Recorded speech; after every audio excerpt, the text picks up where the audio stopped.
And I wanted to start covering and writing songs that were done by male vocalists and had some screaming in them. And he told me that we couldn't do that because I was a girl. And I was like, that makes no sense. Like, just because it's a guy that's singing in his band doesn't mean we can't cover it. And he wouldn't have it. So I was like, well, we're going to do it anyway. So we did it anyway, and he was very angry. And then I was like, well, can we do the ones that have screaming in it? He was like, no, because you can't scream. And it was basically because I was told that I couldn't, and that I shouldn't, and that I wouldn't. And I was like, well, fuck you, I'm going to do it then. So it literally just came from a place of being told I would never be able to do it. And so I decided at like 14, 15, fuck you, I'm going to do it. Hey, what's up, Vox and Hops heads? I'm Matt, the vocalist of Cryptopsy and the host of the Vox and Hops Metal Podcast, brought to you by Sound Talent Media, where I sit down with fellow metal musicians to talk about their lives, music, and craft beer. I hope you've been having a great week so far. I most certainly have been. I'm very stoked to tell you that I've teamed up with Indie Merch Store to launch the official Vox and Hops merch store. Indie Merch Store makes some of the best merchandise, so it makes perfect sense that I got my merch up there. You can head on over to my website, voxandhops.com/merch. That's VOXandHOPS.com/merch, because there's a whole bunch of sick merch designs available for you there. When you're checking out, make sure you use that promo code VOXHOPS10. That's VOXHOPS 10, and you will save 10% on your entire order. Now, before we jump into today's episode, I would just like to ask you to follow the Vox and Hops Metal Podcast on the podcast platform of your choice. But more than that, I'm also asking you to tell a friend about the podcast. If you have someone in your life that is a metalhead that enjoys craft beer, well, tell them about the podcast. You can tell them that there are over 280 episodes for them to go and listen to right now with some of the world's best metal artists. And that those episodes are available for free on their favorite podcast platform. If you were to encourage one of your friends to become a future Vox and Hops head, that would be something that I would truly appreciate. Now, on today's episode, we are with a sick vocalist. This is Vox and Hops episode number 284 with Megan Targett of VEXED. I warn you, what you are about to hear is very disturbing indeed.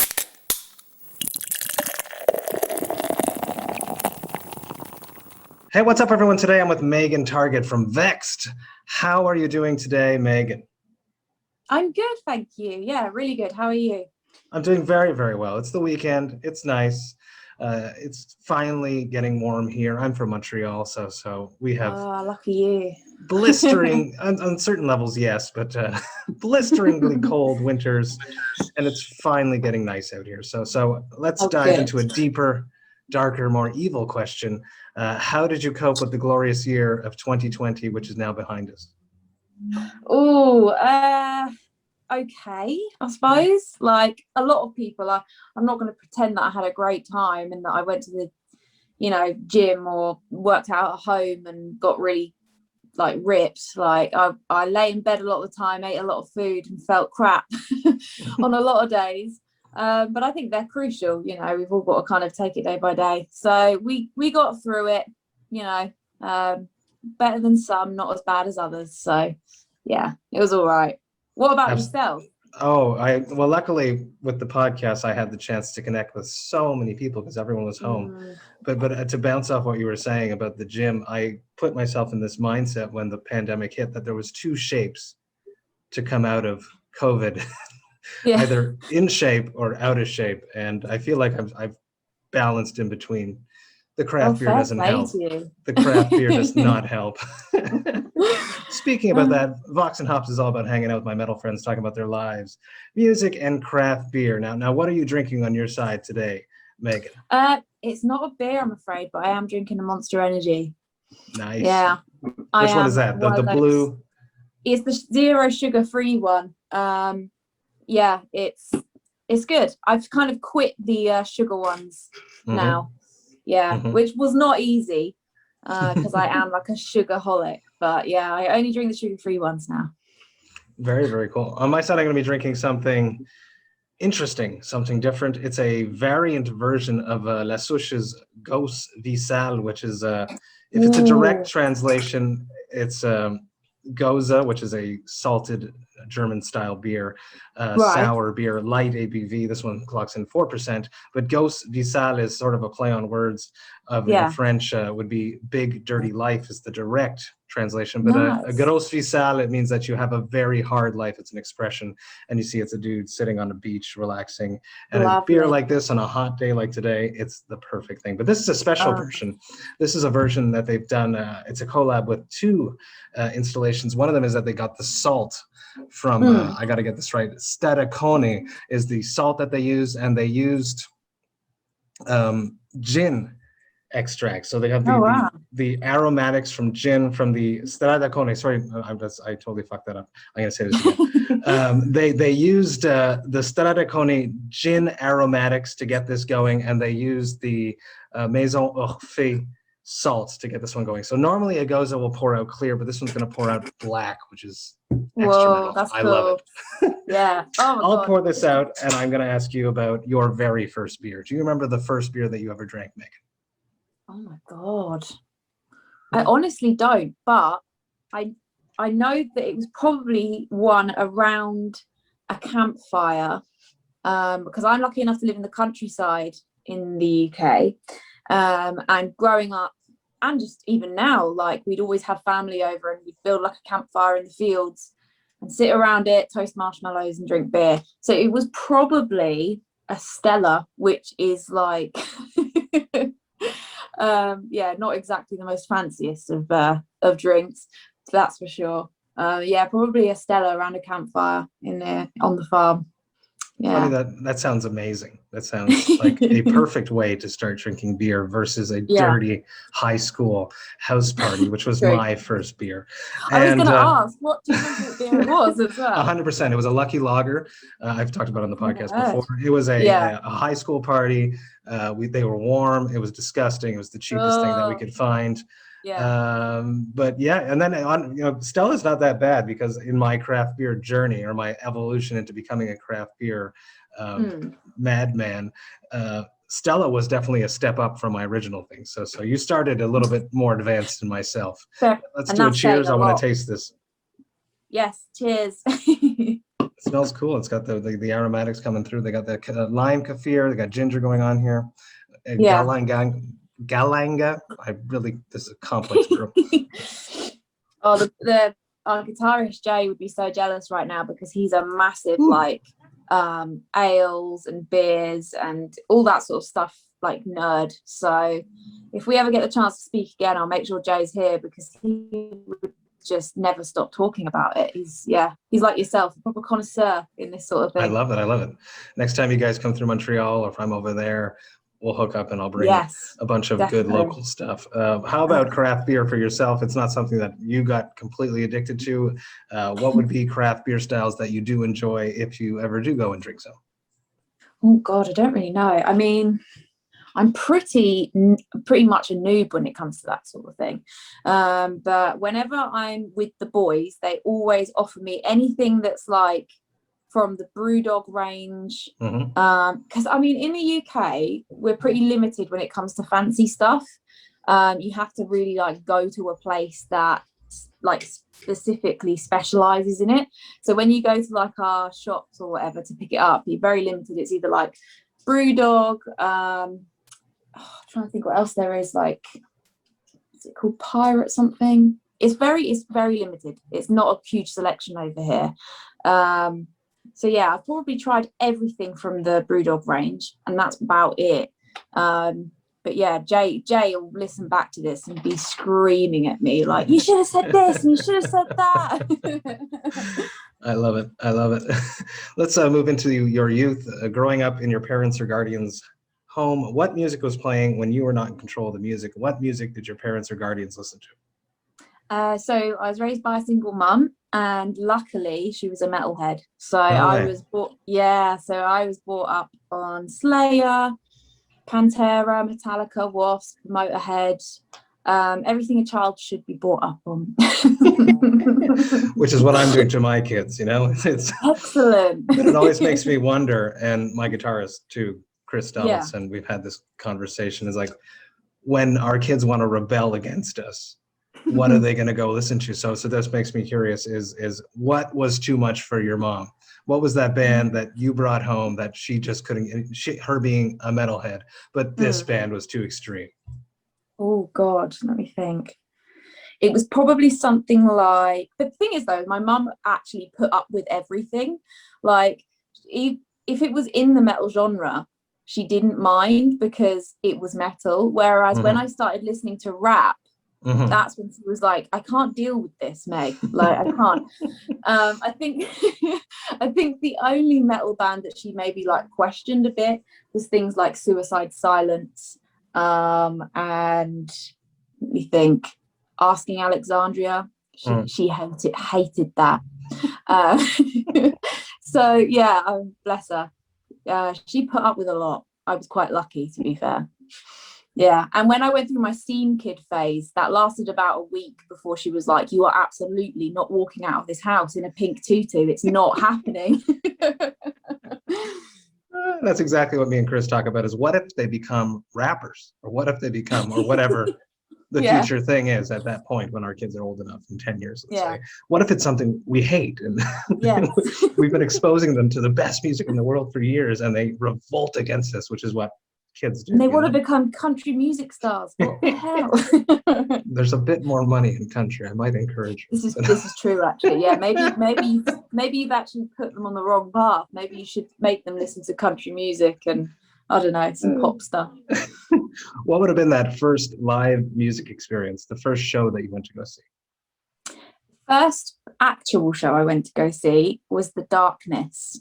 Really? Yeah, and That's I was about 7 or 8 years old, and I was obsessed with The Darkness. I think that was the first CD I ever got, and it was for Christmas one year. And the singer, what is his name? I don't know, but he's amazing. Yeah.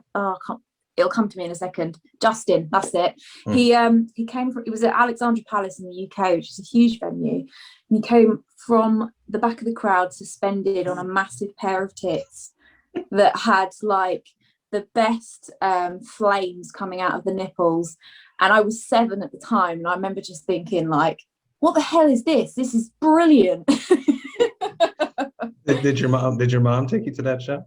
Well, she did, yeah. My mum and my godmum, and they both started cracking up and were just like, Meg, you're just going to have to expect that this is what it's going to be like. And I was like, I'm totally fine. This is great. How about your first time on stage? Oh, it was at a terrible little village, like a village, what would you call it, like a village fete or like some carnival type thing. And we were the only band they hired. I think we got like £5 for it, and we just did covers in this village hall. And I think I was about 13, 14, like singing along to like Evanescence and Paramore. And yeah, and all these oldies were coming in, looking at me, rolling their eyes and walking out again. So yeah, that was epic. Yeah. What about you? My first gig, as you were talking about this, I had a vivid flashback of playing Canada Day. It was a big deal for my band. And also we did some originals, but we played covers. We played the Deftones, Shove It, Californication. That one went over a bit better than the Deftones, but I don't think that was one of my first gigs, but as you were speaking, that's the one that came to mind. Yeah. And it felt good. It was, I wanted that you get that bug and you want to do it for just about the rest of your life. It's and then you got to go back to you are. Yeah, it doesn't matter where you are at that age. It just comes from the heart, doesn't it? You just love it. The nerves and it was a gig outside, so the weather was it going to be nice out? Is it going to get canceled? Here's our big first. And of course we think that people are going to care, but we're playing outside at a Canada Day festival and nobody gives a fuck. So but for us it was a big thing. Yeah, of course. How about your last show before everything got shut down? So we played a venue in Liverpool, so north of England. And it was a really small underground venue. I can't remember the name of it, but it was a small club. And it was the first venue actually the first show, sorry, that we played where our management came to see us live, because they'd seen videos and stuff. But they came to watch us first time in person, and it was really good. It was brilliant. It was like, our bassist is 6'6", Whoa, and okay. he had to be like this, like crouching for most of the gig because it was really low. Luckily I'm short and our guitarist is short as well, so it was fine, but we did look quite funny, the two of us just being able to jump around and have like go for it, and the bassist is like this. He's gonna have a shitty time in a tour bus. Oh, he already has. He's gonna sleep in the fetal position, and that's just the way it is. Yeah, exactly. We had to make him an extra long bunk, like, really, and good his for legs. you guys. Yeah, his legs still dangled off the edge. The poor guy. But yeah, he's a good one. But yeah, if we'd known that was our last show, oh my god, we would have gone 10 times harder. But obviously, none of us knew, did we? What was your last one? Oh, it was forever ago. We're approaching the 2-year mark. It was in Korea. Really? In Seoul, Korea, 2020 and 2019, I want to say, yeah. What are shows like out there? It's crazy. The fans are insane. Yeah, it was lots of fun. You know, as passionate as it can be, waiting in line for us to show up, whether it be at the airport or at the hotel. It's awesome. That's it's so awesome. Cool. And do you fly out there and then drive, or do you get public transport? It is no. Everything is taken care of, and if you're looking for someone to do this with, you can go with Slam Man Booking. My good friend Gino will take very good care of you. He'll be very happy when I said this. Awesome. He really does a great job, and he's there with you, and everything is organized from A to Z. But you fly every day, so it's extremely taxing on the body. Yeah, but the shows are worth it. But you got to get to the shows, and he makes it happen. He makes it happen. So let's talk about discovering your voice. I myself grew up as a clean singer. I was a trained clean singer that fell into becoming a death metal vocalist. How about yourself? So I suppose I did always clean sing first as well. When I started my first bands, I was always just singing. But then I had a band with a few boys, and one of them was a massive dickhead, and and I wanted to start covering and writing songs that were done by male vocalists and had some screaming in them. And he told me that we couldn't do that because I was a girl, and I was like, that makes no sense. Like, just because it's a guy that's singing in this band doesn't mean we can't cover it, and he wouldn't have it.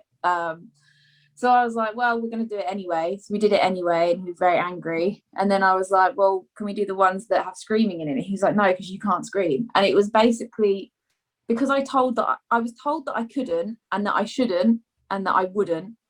And I was like, well, fuck you, I'm going to do it then. So it literally just came from a place of being told I would never be able to do it. And so I decided at like 14, 15, fuck you, I'm going to do it. Pretty simple as that. Yeah. I love it. And the stigma, this whole stigma, and I don't get it, and why it still continues, this girls can do some things, guys can do some things. It makes no sense. It's the human anatomy. It's a sound that comes from our body, whether, you know, all babies scream. Yeah. Whether you're exactly. Yeah. It makes no sense to me. And I hate that it's still a thing that gets marketed. It drives me, makes me very frustrated. I think that we should just, we're humans, you're artists, we make sounds with our mouth, and we can all do it. Exactly. How did you get there? For, you know, the anger and the fuck you, I can do it, prompted you to start screaming, but what steps did you take to become a master like you are now? Oh, thank you. It was a long journey. So to start with, I really had no idea what to do, because I didn't have any form of tutoring or anything. So it was just a case of me standing in my bedroom going, and like trying to figure out how they do it. That one hurt. So no, you're right. Yeah. That doesn't work. But it's a human body thing. It's not something you have to feel it. You have to do it. Exactly. And you have to use it. If you don't use it, then it's so hard to get back to it. I don't know if it's like that for you. If I stop screaming for any period of time, I try to scream again, I'm like, no, I suck. It's over. It's so weird. Yeah, it's so strange. But I spent years doing that, and then my mum, bless her, used to drive me around in her car, and I'd sit in the back and I'd make her turn the music up really, really loud, and we'd listen to Slipknot, and I'd be like, don't listen to me, I need to practice my screams. And she was like, that's fine. And I'd sit in the back and she'd turn up Psychosocial, and every time the chorus came on, I'd be like, right, Psychosocial. I love how involved. I love how involved your mom is in your history. I think it's amazing. Yeah, bless her. She I think it's put up with a lot. Yeah, it was a long journey with a lot of terrible shouting and screeching. But like all of us, we get there in the end. We figure out what feels good and what doesn't. What was that moment when you finally felt comfortable with your voice? I think it was a show I played. I remember just being on stage, and it's like, you know, when you haven't played the first song yet and you have those nerves, and then when you're a verse down or a chorus down, you're like, oh, it's gone, and you just sink into like the set and the music, and everything disappears.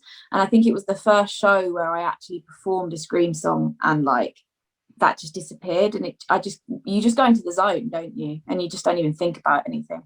And I remember just being like, yeah, I know what I'm doing and I feel in control. And it was probably maybe not the first show, a couple of shows in, but I must have been about 16, 17, and I was like, yeah, I know what I'm doing now. So yeah, it was good. Amazing. But still constantly learning, you know, trying to learn new techniques all the time, push myself to the point of torture. It's what people expect now. It's like with craft beer, you can't just put out the same beer. They had to do this beer with the gin aromatics added to it to make it be like, oh, I gotta get that. So it's the same thing with our vocals. It's like, look what she can do now, look what he can do now, look what they did on this track. It's like it's a culture of people never being satisfied, which is fun for us as artists to constantly be uncomfortable, so that we can keep learning. Yeah, exactly. Yeah. What is something that you're trying to accomplish now vocally that you feel like you're close to, but you haven't done it yet? You wouldn't do it on an album. Pig squealing. Oh yeah.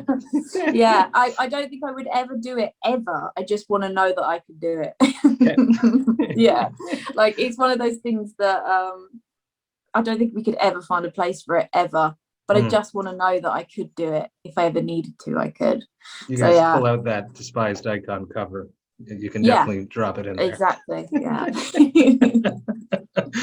Let's talk about staying healthy on the road, keeping your voice healthy on the road. That's something that I strive to do. And warming up is key. I've watched some interviews with you. You religiously warm up as well. Take me through keeping your voice healthy on tour. So I have like a strict diet and drinking rules on tour. So I am vegetarian anyway. But I try not to drink any dairy at least 3 or 4 hours before the show. So just eating really clean and only drinking water. So constantly needing to go for a pee like every 5 minutes in I'm sure you know what that's like. When you're doing more than you know. Yeah. I'll be back in a minute, and I'm off again. Yeah, so just drinking loads of water, eating really clean, avoiding anything dairy. After the show, I can like let myself have a treat. I'll be like, right, I'm gonna have a pizza. But like beforehand, just eating really well, drinking lots of fresh water. And then like you said, warming up, it's just so important. Like I'm so pleased that you're a vocalist that takes warming up seriously, because whenever I see interviews and people are like, oh, do you warm up? And they're like, no, I just jump on stage. I'm just like, are you fucking mad? Are you mad? I don't understand it. Like, why would you take that risk? It's just bizarre to me. Some people just got it though. Some people just have they just have that. Whereas I think it's more of a mental thing, warming up, especially if you're on tour for numerous weeks. I feel like I don't have to warm up as much as the first few gigs. Yeah, but, for sure. But I'm definitely known as the guy that warms up and is super annoying backstage. Yeah, same. I do all these weird chants and things, and the boys always start taking the piss out of me, and it's like, stop! I'm trying to concentrate. They harmonize. My guitarist is a producer and has perfect pitch, so he harmonizes with me. Which makes me laugh. I like that. Let's talk about Culling Culture. It just came out May 21st via Napalm Records. Huge label, huge release. Yes. Right in the middle of a pandemic. Yes. Couldn't be more fucking terrifying for a first release, really, could it? But it's cool. It's got a big platform. You guys got mad hype with that CJ single you guys did in 2019. Now, just talk to me about the pandemic release. This is something Cryptopsy, we're very lucky that we're in the process of writing. We're not in a releasing mindset yet. So if we were, we've had like inner discussions and arguments about what would we do? Would we release it? Would we sit on it? Did you guys have that option because it is your first big label thing? Did you have a say? What are the discussions of pushing it? I'm curious about that. So we had the album done in 2019. Really? And or it may have even been 2018. No, it's 2019, I'm pretty sure. And we signed to Napalm a very long time ago, but obviously they have timelines, and they were like, we're not going to announce it until this date and blah, blah, blah. So we signed, had the album ready in 2019, and we were going to release it in 2020. And then obviously Rona hit, fucked everything up for everyone. And we were like, they said to us, look, because it is your debut and you are a new, or I say new in inverted commas, band, there's no point releasing it when everybody is freaking out about the world and it will not get any attention. So we trusted them. They know what they're talking about. But it was really, really hard to be like, right, okay, we've built up all this momentum and we got a tour with Whitechapel and we're going to do this and we're going to do that. And then it was suddenly like, you can't do any of it. And it was like, so we're just going to have to sit in our bedroom for like a year and a half. And it was literally that. So it was gut-wrenching, but it was kind of nice to know that we had something that as soon as the world would allow us, we could just drop it. It wasn't like we needed to create something else because it had flopped because of the pandemic. Yeah, exactly. So it was nice to be like, okay, we have it in the bag. We've just got to work on our music videos, work on our content, and when the time comes and they pull the trigger, it's good to go. But, saying that, we had our days where we were like, why are we doing this? Let's just quit the band altogether. It must have been unbelievably hard. I can imagine just you're working so hard. You finally get it's a huge label. You sign it. It's like this mad hype. You tell all your families and friends. And then the record will be out. When's the record coming out? That was probably a question you guys hated hearing after a while. Oh God, yeah, because the answer was just I don't know all the time. Yeah, it was painful. But we had to accept that the reality of the situation is that we were very privileged. We got signed to a huge label. We were incredibly lucky, and although we'd worked hard and we felt like it was the end of the world, it really wasn't. We just had to sit and wait and be patient. and not be spoiled brats about it. Just accept that shit happens and there are far more important things going on. So that's exactly what we did. Just sat and waited. And it's really weird because it feels like the longest time, but then at the same time it came out yesterday and it just feels like we've blinked and it's come out. So it's really weird. Absolutely. Did you guys take time to write more material since you finished this in 2019? That's quite some time in between a finishing, handing in a record. Well, you probably chopped it and then getting it signed and then have it come out now. Did you had a lot of time to write new material? Yes, so we're like halfway through the second album. Good for you. Thank you. But it is hard to get motivated for that, writing that, when we kind of are in a bit of a time zone, like this weird thing where it's like we're having to experience something that we wrote, amazingly experienced. I'm not saying it's a bad thing. It's amazing. We're like almost going back in time to feel the way we felt about those songs a few years ago being released now. So it's a bit of a distraction. So we're just kind of like enjoying Culling Culture being released, because that's how it should have been back then. And then once it's kind of the dust has settled, we'll go back to focusing on album 2. But we've got a huge chunk of it done, so it's a good start. Good. Then you're going to hit the road. You're going to start touring this hard as soon as you can. But if you could book that tour, who would be on that tour? What is the perfect package to display Vexed to the world? You know, you're opening up for the perfect package that will give your band the best exposure. Oh my God.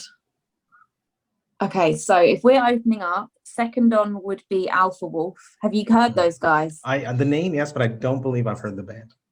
Definitely check them out because they're like Australian metal at its finest. Just Australia's killing it recently, isn't it? Just so unfair. They're so good. Yeah, so definitely Alpha Wolf, and then it would have to be King 810, King 810. I love them. Like, controversial as hell, but that's why I love them. And then Immure, another band that people love to hate, and that's why I love them. And then Thy Art Is Murder would have to be the obvious. Yeah, be so cool. Perfect. Thank you. Yeah, killer tour package. Yeah, I would love that. You spent a lot of time at home. I'm very lucky. I have the podcast that keeps me running. You know, that little jitter before sitting down in this chair. Did I take enough notes? Am I prepared enough? That's how I've been filling the void of performing on stage. So how have you been filling the void? To be honest, I haven't. It's been really tough trying to find something to do. I'm gonna sound like such a nerd, but what I did do was me and my partner, we incubated some duck eggs. Really? And so we are now crazy duck people, and they have become our children.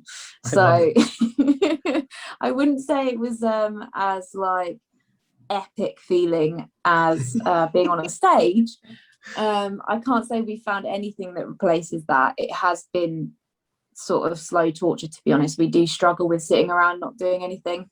But yeah, the animals have been keeping us busy, and our music videos, we've just been piling all our efforts and attention into that, and trying to get them done, because you know better than anyone, doing music videos in general is a ball ache and really difficult to sort out. So trying to do it during a pandemic is just next level impossible. So it's been an outlet that's, I suppose, a positive one for sure. And just record as many as you can now, because as soon as napalm can get you on the road, you're not going to see your house. So I know.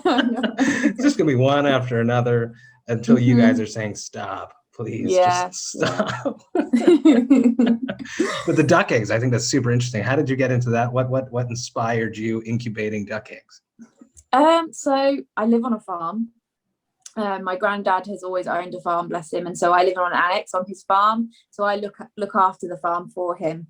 And yeah, we've always grown up around animals, but never had ducks. And then when the first lockdown happened in the UK, me and my partner, we'd always spoken about it, and then we were like, now is the time to become duck parents. We have all the time in the world. And yeah, we ordered some eggs off Facebook, not knowing if they would do anything, and they turned up in the post, and then 30-something days later they hatched. And yeah, they're the best little things. They come in the house and sit on the bed. They're great. They're just dogs with wings. So cute. Yeah. So damn cute. Back to craft beer. This would really be a question for Jay, but being, touring, I know that you've listened to him talk about this. So if Vexed could make a beer, a craft beer for the band, what would the beer be? What style, and what would you call it? Oh my gosh. See, we're like one of those bands that obviously our music is really aggressive and angry and like violent, but actually when we're off stage, we're an absolute bunch of clowns and idiots and like just take the piss out of everything and everyone. So I reckon it would have to be either something where it's like really aggressive, so like something like punch in the face type thing, but then it would have to have a double meaning. So it would have to be something probably sexual, innuendo, and aggressive. I don't know, something ridiculous, something named like that. And taste wise, I think it would have to be fiery. Jay is obsessed with beers that have like a kick in them, so maybe like cinnamon. can you even like put peppers in a? Yes, you can. You can. Yes, you can. I've had a few of them. Yeah. They're not overly popular. IPAs or pale ales, you can put like a hot pepper. I was going to say like a habanero or something, and a habanero pale ale. Those definitely have happened. I've had probably the spiciest beer I've ever had was in Prague. There's this little metal bar. It's called the Metal Bar. I think I'm definitely not fucking up this name, but it's this classic tiny metal bar in Prague, and it happened to be like the hot pepper festival in Prague week, and they had a beer there for it exactly. And it was spicy as hell, and it just brutal. An IPA with hot peppers. I can't remember the name of the beer, but damn, was it spicy. I was gonna say it would probably have to be a pale ale with like jalapenos, cinnamon, and then something a bit sweet and syrupy. So it's like a bit of both, and then called something like, I don't know, Punch Your Nan. Something like that. Amazing. Let's wrap this up. One last question, classic wrap-up question for Vox and Hops. It probably doesn't happen to you very often because you're so well trained on the road, but you've been home for a while raising ducks, so maybe it's happened to you. What is your hangover cure? Oh, hangover cure is a fry-up, English fry-up, always. My bed and Family Guy. That is the best. That is the best hangover cure. Family Guy, 100%. I agree with that. Yes. Megan, thank you so much for taking the time, hanging out with me, talking about your life, music, and craft beer. Everyone, go check out Culling Culture. Came out May 21st via Napalm Records. I'm stoked about the record. I know you guys will be too. Thank you so much, Megan. Cheers. Thank you. Cheers. Hey, thank you all so much for listening right to the end. You know that I love and appreciate that. Man, did I ever have a blast connecting with Megan. I love speaking with vocalists. It's really how the podcast began. There's just something about two vocalists sitting down, talking about their vocal experience and how they became extreme metal vocalists. That just excites me every time. I always just want to dig a little bit deeper, and Megan was super open about her whole experience becoming an extreme metal vocalist. Love it. She's a great vocalist. She can sing clean. She's got brutal extreme vocals. She's one hell of a vocalist. So stoked that Megan took the time to hang out and have a chat with me. Thank you, Megan. If you enjoyed this Vox and Hops episode, you should sign up to the Vox and Hops Metal Podcast's mailing list. You can do that on my website. That's VOXandHOPS.com. And when you do that, you shall receive one email a week containing all of the details of everything that has happened throughout the past week in the world of the Vox and Hops Metal Podcast. So please do me a favor, sign up to that mailing list, because there's just so much going on in the world of the Vox and Hops Metal Podcast. I would hate for you to miss a single thing. The Vox and Hops Metal Podcast is brought to you by Sound Telemedia. I hope you have a glorious weekend. I will be back next week with 2 episodes, but until then, remember to enjoy life, metal, and craft beer. Cheers, Vox and Hops heads.